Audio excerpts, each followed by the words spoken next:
बड़ा तल बुझाता है मैं सूखले जाता हूँगा सुखल लेता अरे तो पानी पी लो यार खैला रसगुल्ला सूखले तो पानी पी लो ये हमारा बस्ती गोटा का कहिए थी हां आ जाई लो हां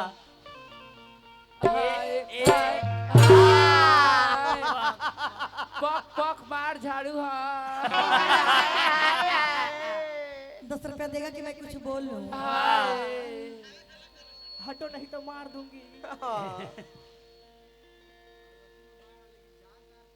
रजनीश यादव जी चट्टी निवासी हजारों हजार का आशीर्वाद देने भगवान से कम न रही देता है कि नहीं रे ये देगा कि नहीं देगा मैं अभी कुछ बोल दूंगी हाँ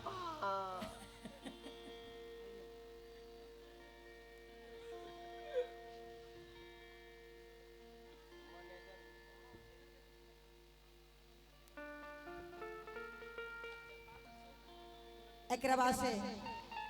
अब बुझिए गल हम का कहे चाहतनी हमरा ही देखे कहे के ना